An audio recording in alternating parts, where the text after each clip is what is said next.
सभी मित्रों को नमस्कार। साथियों, हम लोग कोशिश करते हैं कि जनसुलभ पुस्तकालय की ओर से हमारे शब्दकारों के जन्मदिन पर भी कुछ कार्यक्रम हो और अलग अलग अवसरों पर कई और चीजें तो हो ही रही होती हैं। एकाग्र हमारा खास प्रयोजन होता है और ये सभी मुझे लगता है कि बहाने हैं और जिससे हम रचनाकार की रचनाओं के पास बार बार पहुंचते हैं। किसी के जन्मदिन पर जब कोई कार्यक्रम किया जाता है तब भी हमारी ओर से इतनी ही कोशिश रहती है कि हम उस रचनाकार को सुने और इस बहाने साहित्य संस्कृति की जो अपनी दुनिया है उससे और बेहतर रूप में जोड़ सकें। कल वरिष्ठ साहित्यकार नासरा शर्मा जी का जन्मदिन रहा और तमाम लोगों की ओर से उन्हें बधाइयों और शुभकामनाओं के संदेश मिलते रहे। जनसुलभ पुस्तकालय की ओर से भी हम उनके जन्मदिन पर उन्हें हार्दिक बधाई और शुभकामनाएं देते हैं। साथ ही आज की यह कड़ी लेकर भी प्रस्तुत हैं। कल चूंकि जन्मदिन के अवसर पर कई तरह की निजी व्यस्तताएं भी होती हैं, कुछ उत्सव का सा भी माहौल होता है, ऐसे में हमने यह कार्यक्रम आज रखा है। और आज मित्रों एक खास तरह के गद्य को लेकर, एक प्रोज पीस को लेकर नासरा जी उपस्थित होंगी और यह क्या है इसके बारे में विस्तार से वही बतलाएंगी। बस संकेत इतना करता हूं कि कोई भी इंसान, हम में से कोई भी इंसान हकीकत में तो कभी ख्वाबों में यात्रा करता है। लेखक भी ऐसा करता है, सर्जक भी ऐसा करता है। वह इंसानियत की बेहतरी का स्वप्न भी देखता है। आज जो पीस हम सुनेंगे, एक यात्रा, यह पीस मित्रों उनकी पुस्तक यादों के गलियारे में संकलित है। आज जब आप इसको सुनेंगे तो पाएंगे कि नासिरा जी ख्वाबों में जो यह यात्रा कर रही हैं, दरअसल उसके सिरे हकीकत के खुरदुरेपन से कैसे जुड़े हुए हैं। तो आइए सीधे रचनाकार के पास चलते हैं और उनका हार्दिक स्वागत करते हैं। जी नमस्कार। जी नमस्कार। बहुत बहुत शुक्रिया कि इस तरह भी सालगिरह मनाई जा सकती है और इतने शॉर्ट नोटिस पे। अर्पण, आप तो कल ही पढ़वाना चाह रहे थे लेकिन मैंने ही इंकार किया। मेरे सभी सुनने वालों को बहुत बहुत प्यार, आदर। और अब मैं शुरू करती हूँ आप लोगों के सामने एक अब उसको मैं कुछ कहूँगी नहीं, जैसा आप लोग को लगे। और इसका नाम है, शीर्षक है एक यात्रा ये भी। उड़ान सुबह 4 बजे की थी, रिपोर्टिंग टाइम 2 बजे, जिसका मतलब था कि सोने के लिए कोई वक्त ही नहीं बचा था।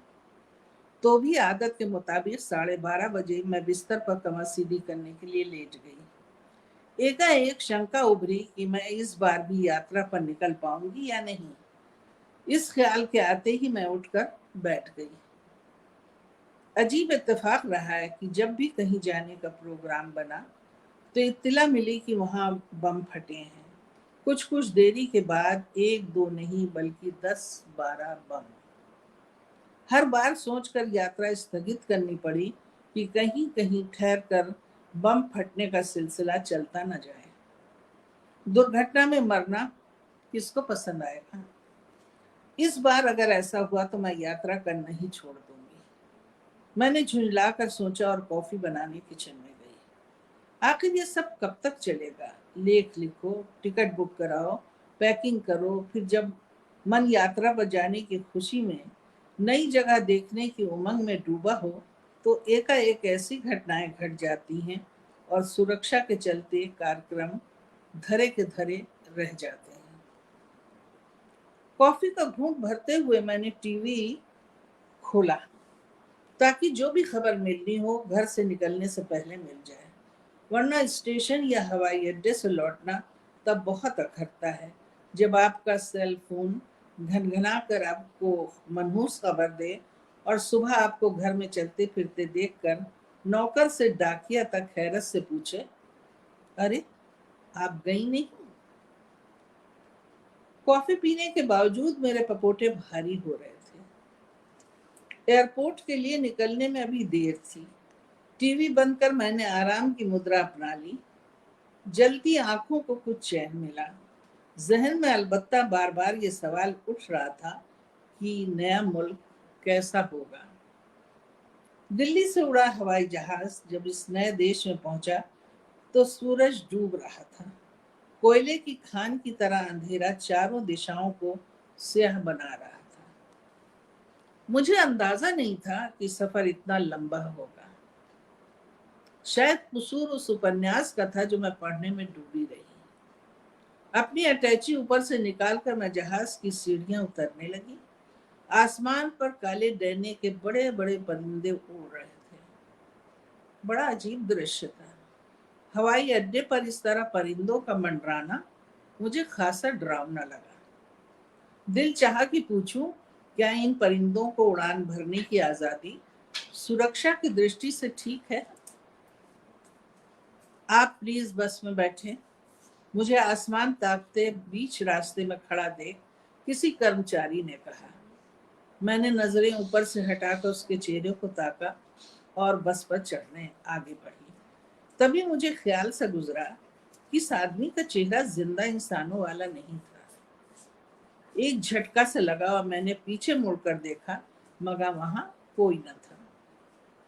सीट पर अभी बैठ ही रही थी कि ड्राइवर के चेहरे पर नजर पड़ी तो वो भी मुझे कुछ वैसा ही लगा। मेरे पूरे बदन में झुरझुरी सी दौड़ गई। बेजान आंखें, सूखी जिल्द, ठहरी आवाज, कैसे हैं यहाँ के स्थानीय लोग? मैंने दिल ही दिल में कहा और खुद से सवाल जवाब करती मैं स्वप्निस्तान में हवाई अड्डे में दाखिल हो गई।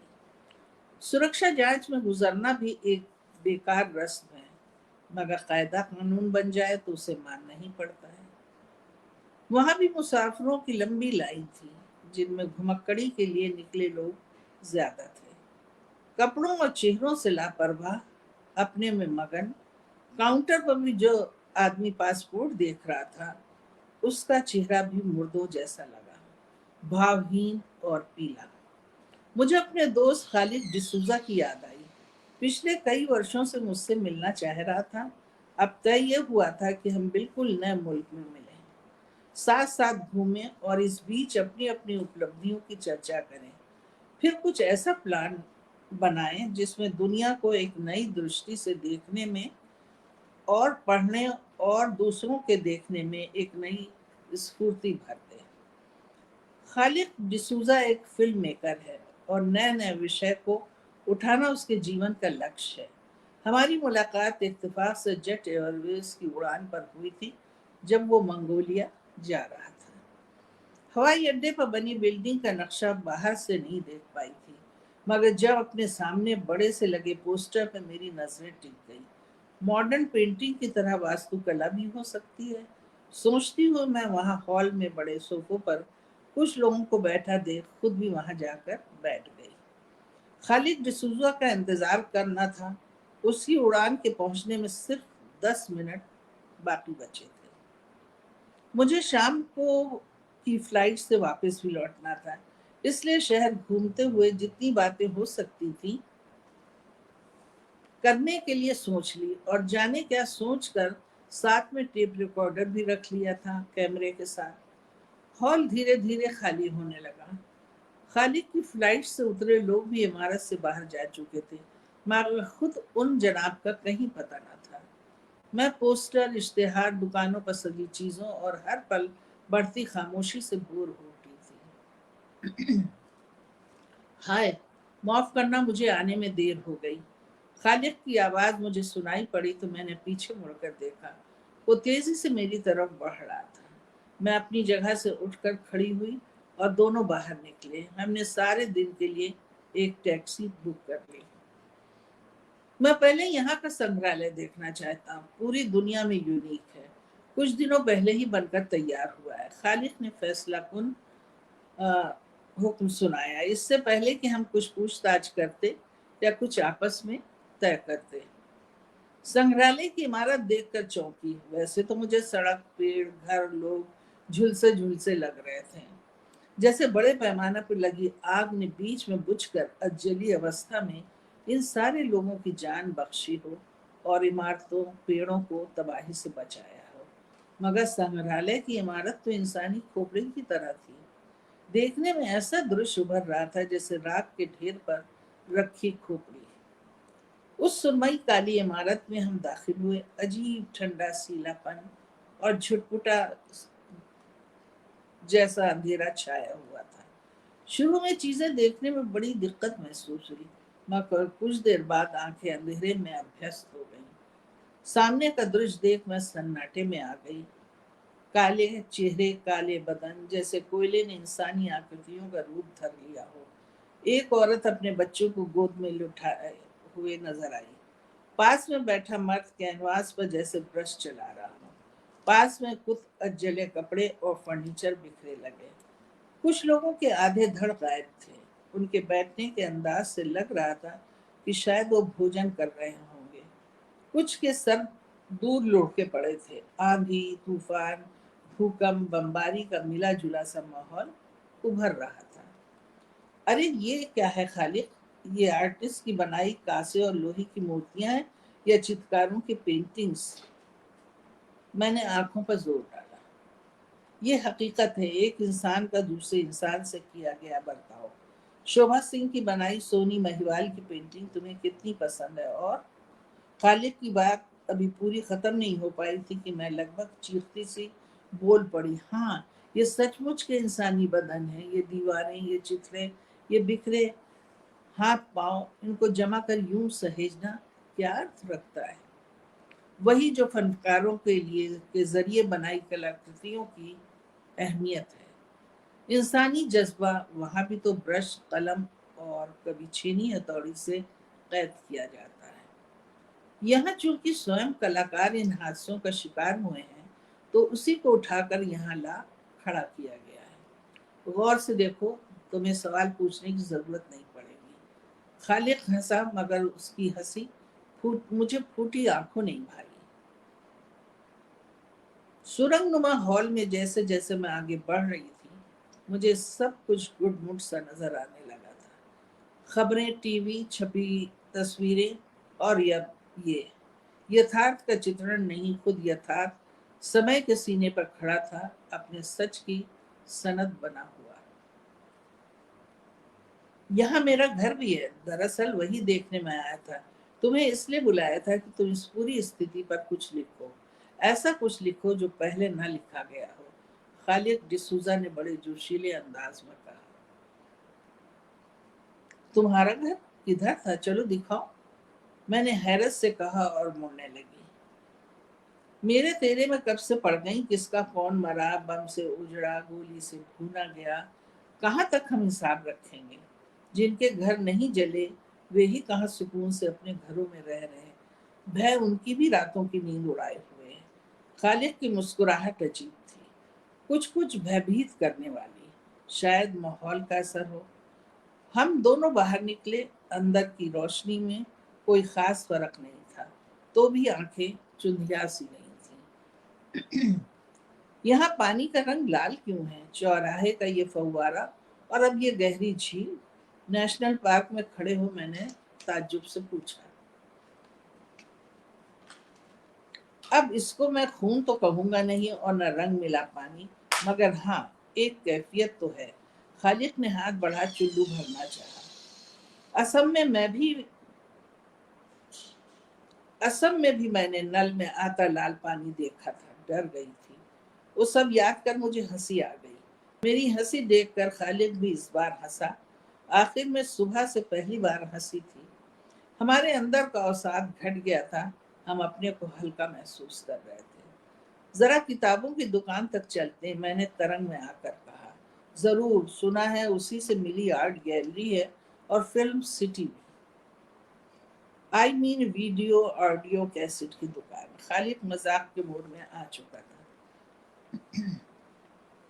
بک شاپ، کار میں بیٹھتے ہوئے خالد نے ڈرائیور سے کہا جو کسی شیلا کی طرح بے حس اپنی سیٹ پر بیٹھا ہوا تھا۔ بک شاپ، ڈرائیور کے سور میں تعجب تھا۔ وہ کچھ پل چپ رہا، پھر دھیرے سے بولا، اوکے سر۔ پورا راستہ سوکھی بیلوں، کٹیلی جھاڑیوں سے اٹا پڑا تھا۔ پیڑ بھی اپنی گر گئی ڈالیوں کے ساتھ چپ چاپ آسمان کی طرف منہ اٹھائے کھڑے نظر آئے۔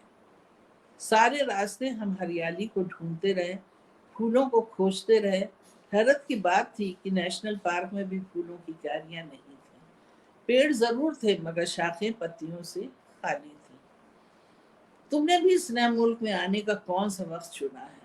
باہر میں آتے تو پرکرتی کی رنگینی کا مزہ لیتے، میں نے کچھ شکایتی سور میں کہا۔ یہاں 4 موسم نہیں ہوتے ہیں، جو ابھی ہے وہی سال بھر تک چلتا ہے۔ یہاں کا حسن اسی اجاڑپن میں ہے۔ سوندر بودھ کا ارتھ اب بدل رہا ہے، سہج سور میں خالد بولا۔ یعنی کہ ہم کو امرتا شیر گل اور لیلا اتار کے بنائے چہروں میں لطافت کے ساتھ ہمت شاہ اور ٹیگور کے بنائے ڈراؤنے چہروں میں پکشپات نہیں کرنا ہے، اور ویرانی کو بھی کلا میں داخلہ اسی تام جھام سے دینا ہوگا۔ میں نے کچھ چڑھ کر کہا ہے۔ جنت کے مقابلے میں دوزخ ایک حقیقت ہے، دوزخ کا اپنا حسن ہے، اسے ہم کو اب سمجھنا پڑے گا، تیکھے سور میں خالق نے کہا۔ پلیز اس طرح کی بحث میں مجھے نہیں پڑنا ہے۔ غصہ ہو گئی، بنا یہ جانے ہوئے کہ زندگی دوزخ بن چکی ہے۔ بک شاپ، ڈرائیور کی آواز ابھری، اسی کے ساتھ کار ایک چھوٹے سے شاپنگ کمپلیکس کے سامنے رک گئی۔ بک شاپ کے بڑے سے دروازے کو کھول کر جب ہم اندر داخل ہوئے تو حیرت میں پڑ گئے۔ دکان کے 2 حصے تھے، جس میں پانی سے پھولی کتابیں ڈبل روٹی بنی ایک طرف بکھری تھی، دوسری طرف جلی کتابوں کی راکھ، سیاہ پنے اور کچھ اجلی کتابوں کے آدھے بدن کھسے ہوئے تھے۔ انہیں کیا دیکھنا، میں اتنا ہی کہہ پائی۔ یہ ہماری کرتوتیں ہیں، ہم نے اپنوں کی محنت اور علم کا یہ حال کیا ہے۔ خالق نے گہری سانس لے کر کہا اور ہاتھ بڑھایا، پھر پیچھے کھینچ لیا۔ ان کو ہاتھ لگاتے ڈر لگتا ہے، اتنا گل چکی ہیں کہ چھوتے ہی سوہن پاپڑی کی طرح ٹوٹ جائیں گی، اور انہوں نے شولوں کو اتنی تپش سہ رکھی ہے کہ ہاتھ لگاتے ہی خستہ کچوری کی طرح پنا بکھر جائے گا۔ خالق نے کہا اور جانے کو مڑا۔ بہتر ہے کہ ہم پینٹنگ اور کیسٹ کی شاپ کی طرف جائیں ورنہ مجھے تو ہارٹ اٹیک ہو جائے گا، میں نے سینے میں ہوتی پیڑا کو پیتے ہوئے کہا۔ ان جملوں کا کوئی ارتھ نہیں ہے، کوئی نہیں مرتا۔ جب ہم کھنڈروں میں تاریخ تلاش کر لیتے ہیں، لاشوں میں جیجیوشا کو، تو بھی مرتے نہیں۔ اپنی بےحسی کو چیک کرنے کے لیے ہمیں ادھر جانا پڑے گا۔ خالق کے سور میں ہٹ تھا۔ چلو، میں نے مرے لہجے میں کہا، اور بک شاپ سے باہر نکل بغل کی دکان میں داخل ہوئی۔ کلا کی دنیا کے آکشن میں ماسٹر پیس پینٹنگز کی بولیوں کی اونچی سے اونچی آوازیں کانوں میں ٹکرانے لگیں۔ سورج مکھی کے پھول، جوتوں کا جوڑا، اور یہاں پر کینوس تھے، پھٹے ٹوٹے، مگر ان کے پردے پر کوئی چتر نہ تھا۔ سب پر کالی پتی ہوئی تھی، جس پر دیمکوں نے بیلیں کاڑھ رکھی تھی۔ مٹی کا بھورا کتھئی رنگ ناک میں ہی نہیں، آنکھوں میں بھی مہکا۔ اس بار میرا سینہ اتنی زور سے نہیں تڑپا۔ خالق کے چہرے پر کوئی بھاؤ نہ تھا، بس اس کی بے چین آنکھیں ان کباڑہ بنی پینٹنگز کے ڈھیر میں کچھ تلاش کر رہی تھیں۔ ہم دونوں دھیمے سے دروازہ کھول کر باہر نکلے اور کسی مشینی چال سے تیسری دکان میں داخل ہو گئے۔ پگھلے کیسٹوں کے ٹیلے بڑے انداز سے ننھی پہاڑیوں کی شکل में दूर तक जा चुके थे, जैसे ज्वालामुखी का खौलता लावा ठंडा पड़ गया हो। अब मेरी नजरें उस आग का करिश्मा देख रही थी जिसने बड़े कलात्मक ढंग से प्लास्टिक को पिघला एक आकृति देने की कोशिश की थी। मेरे चेहरे पर पहले फैले भाव को खालिक ने पढ़ लिया और मेरा हाथ तेजी से अपनी तरफ खींच कर बोला, बस बहुत हुआ, देखने दो, जरा ठहरो दो, ये बेहिसी की शुरुआत है। वो जोर से चीखा और मुझे घसीटता हुआ दुकान से बाहर लाया। कार में हम दोनों बैठे थे, अपनी अपनी सोच में डूबे या फिर यथार्थ से आतंकित। कोई देश ऐसा उदास और बर्बाद हो सकता है? उस देश के नागरिक जिंदा इंसानों की जगह मुर्दा चेहरे वाले और ठहरी आंखों वाले हो सकते हैं? ये तभी संभव हुआ होगा जब उन्होंने यातना की स्याह रातें साल दर साल गुजारी हों। खालिद ने गला खकार कर साफ किया और ड्राइवर से पूछा, कोई और जगह देखने वाली है? कब्रिस्तान, मक्तलगाह, कैद खाना, पता नहीं कैसे मेरे मुंह से निकल गया। ड्राइवर ने चौंक कर पीछे मुड़कर मुझे देखा और फिर धीरे से सपाट स्वर में बोला, यहाँ पर बाड़ा है। किस जानवर का? इंसान और जानवर दोनों का, जिनके दिल सख्त और आंखें धोखेबाज होती हैं उनका। ड्राइवर ने बड़े ठहरे स्वर में कहा, चलो यूनिक होगा, अजूबा ही देखने निकलते हैं। खालिद ने कुछ इस अंदाज से कहा कि मैंने अपने पर्स से कैमरा निकाल लिया। कार कई तरह की सुरंगों, टीलों और कीचड़ से सने रास्तों से गुजर एक गहरी घाटी में उतरने लगी। आसपास का दृश्य इतना भयानक था कि यदि ये पगडंडी नुमा रास्ता न होता तो चारों तरफ फैले मुर्दार पर्वतों के बीच जाने कहाँ हम खो जाते। दिल के खौफ के गहरे साए उतर आए थे। दिल में खौफ के गहरे साए उतर आए थे। यहाँ वनस्पति की जगह कांटेदार झाड़ियां थीं। कैक्टस के इतने रूप मैंने पहले कभी नहीं देखे थे। उनका नुकीलापन अब बदन में ही नहीं, आंखों में भी चुभने लगा था। अभी और कितना दूर जाना है? मैं बेचैन होकर बोल बैठी। बस अब पहुंचने ही वाले हैं, ड्राइवर ने ठंडी आवाज में कही। कुछ पल बाद हम लाल रंग के बाड़े के सामने खड़े थे। कार की आवाज सुनकर बहुत से लोग एक साथ बाहर निकल आए थे। चारों तरफ खिंची दीवार से वे झांक कर हमें देख रहे थे। उनके बदन पर कांटे थे जिनको वो लगातार नोच नोच के फेंक रहे थे। उन्हें देखकर मेरे हाथ पैर सुन्न हो गए थे। खालिद डिसूजा भी हैरत भरी नजरों से सामने देख रहा था। कुछ पल यूं ही गुजर गए। ये सब क्या है खालिद? बुदबुदाया। हम जल्लाद हैं, कातिल हैं। हमने इंसानों को ही नहीं, अपनी पैदा की औलादों को भी कभी गला दबाया है। सामने बोर्ड पर मोटे मोटे अक्षरों में लिखा था। खालिद और मैं वहां खड़े मर्द औरतों के चेहरों को घूरते हुए परेशान थे, क्योंकि उनमें बहुत से चेहरे हमारी पहचान के थे, जिनको हमने कोर्स की किताबों में पढ़ा था, खबरों और इंटरनेट पर देखा था। उनके दिल दहलाने वाले कारनामों और करतूतों को बहस का मुद्दा बनाया था। ये लोग यहाँ कांटों को निकालते कांटेदार वादी में कैद थे। आगे एक और बाड़ा है, ड्राइवर ने हमको बताया और बिना हमारा जवाब सुने उसने कार गहरी घाटी में उतार दी। यहाँ परतदार चट्टानें दूर तक फैली थी। मलगिजे अंधेरे में कुछ औरत मर्द कभी अपना सर पीटते तो कभी अपना सीना।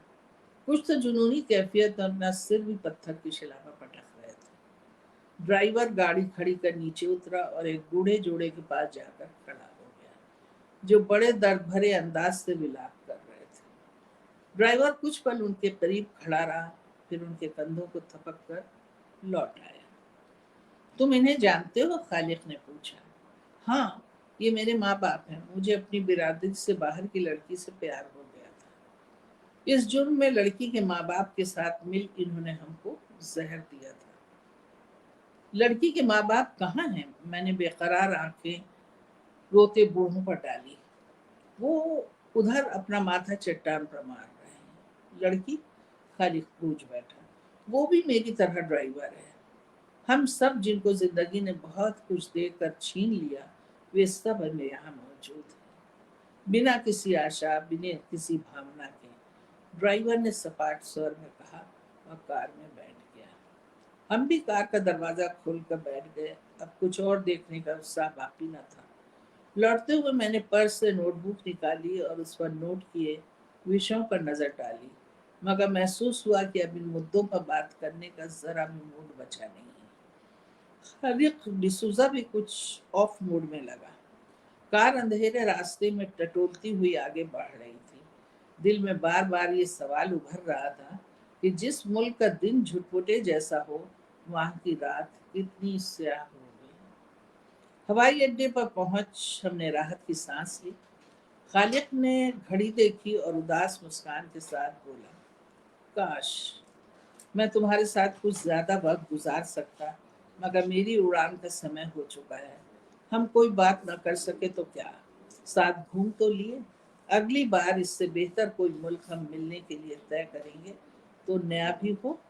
اور جملہ ادھورا چھوڑ اس نے ہاتھ ہلایا. میری اڑان میں ابھی دیر تھی. انتظار کرتے مسافروں کے بیچ میں بیٹھ گئی. دماغ بھاری اور بدن تھکا ہوا تھا. کچھ دیر میں مردہ چہرے والوں کو تاکتی رہی، پھر اونگ گئی. صبح دیر سے آنکھ کھلی. چائے کی گرم پیالی کے ساتھ اخبار اٹھایا. ایک نظریں تھر تھرا کر ٹھہر گئیں. خبر بہت بڑی نہیں تھی مگر میرے سارے وجود کو ہلا گئی. تھوڑی دیر کے لیے مجھے محسوس ہوا کہ کیا خالق ڈسوزا اس لیے مجھے اپنا گھر دکھانے لے گیا تھا. اسے مرے تو پورے 10 سال گزر چکے ہیں. اسی بیچ اس کی روح شاید اس گھر میں بھٹکتی رہی ہوگی جہاں اس کی کلاکرتیاں ادھوری اور فلموں کی اسکرپٹ MMCD بھری پڑی تھی. ایک کتابوں سے بھری لائبریری بھی تھی جہاں اس کی گرل فرینڈ کی بڑی سی تصویر لگی تھی جس سے شادی کرنے کی ایک شرط ماں نے رکھی تھی. خالق ڈسوزا نے محبت سے منہ موڑ لیا اور ماں کو حرام موت مرنے سے بچا لیا. میں نے ایک بار پھر ڈرائیور پر نظریں گاڑ دی. بموں کے گرنے سے پورا علاقہ تباہ ہو گیا. یہ وہی علاقہ ہے جہاں مشہور فلم میکر خالق ڈسوزا کا ویلا تھا. جی جی بہت بہت شکریہ متروں. اور جس طرح سے یہ پورا گد ہمارے سامنے ناصرہ جی پڑھ رہی تھیں، وہ کیسے یہ یتھارتھ اور یاتنا کے وہ دور ہماری آنکھوں کے سامنے جیونت ہو اٹھتے ہیں. ایسا لگتا ہے جیسے یاتنا سے ترست ان جگہوں کا ایک بالکل لائیو چترن رچناکار کر رہا ہو. اور جس طرح سے یہاں ساتھیوں یتھارتھ اور سوپن کے بیچ یاترا ہوتی ہے اور جس فارم میں یہ پوری بات، یہ پورا درد، یہ پورا اجاڑ بیاں ہوتا ہے، مجھے لگتا ہے کہ سمبھوتہ اسی فارم میں اسے لکھا جا سکتا تھا. تو اس کی رچنا پرکریا پر اور اس کے پیچھے کس طرح کی تکلیفوں سے رچناکار گزرتا ہے سوئم انہیں سے سنتے ہیں. اس کے بارے میں کچھ بتلائیں. جی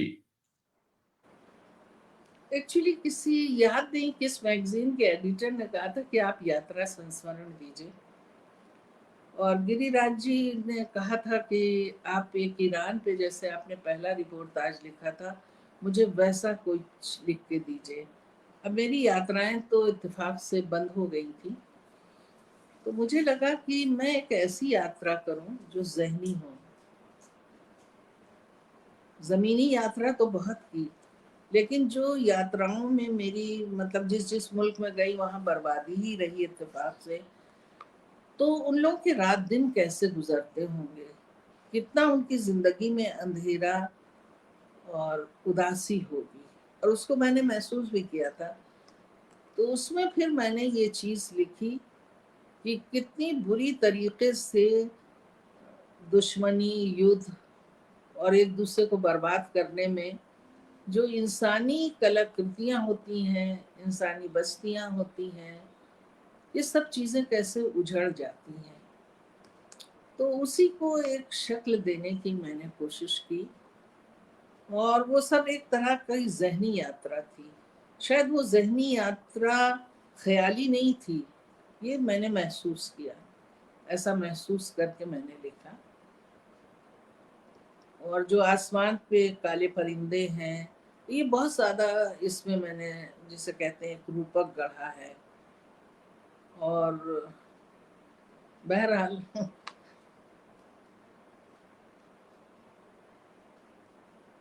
جی نہیں، اچھا لگا. اور یہ فارم اپنے آپ میں ایک خاص مہتو بھی رکھتا ہے. آپ کے کچھ اپنیاسوں میں بھی ایسے مارمک چترن آتے ہیں جہاں پر ویکتی کا سر جو ہے دھڑ سے الگ ہے، یدھوں کے بیچ، آکرمن کے بیچ جو یہ ایک بدحال منشیتا ہے، اس کا چترن آپ کے لیکھن میں ہمیں ملتا ہے. اور جس روپ میں پڑھیے، جس طرح سے پڑھیے، اس سے پربھاوت ہوئے بغیر رہا نہیں جا سکتا ہے. کیونکہ ہماری جو ویشوک سبھیتا ہے اور جو اس کا اتہاس ہے، وہ ان تمام رودن گاتھاؤں سے بھرا ہوا اتہاس ہے. اور یہاں بھی اس ادھیائے میں بھی ایک یاترا یہ بھی میں بھی جس طرح سے منشوں کے چترن ہوتے ہیں، اور جس طرح سے آپ نے کہا کہ وہ تو بہت پہلے ہی مر چکا ہے اور اس کے پریت ہیں، وہ جس طرح سے وہ پوری چیزیں آئی ہیں، وہ جو بھیتر کی تکلیف ہے، لیکھک اس کو کسی نہ کسی روپ میں باہر لانا چاہتا ہے. اور وہ یہیں تک نہیں رکتے ہیں.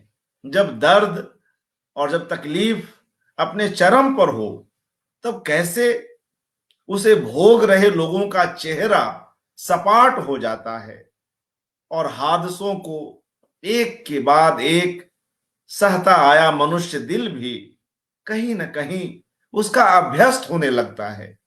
کچھ ایک جگہوں پر آئی سمواد میں بھی ہم اسے دیکھ پاتے ہیں.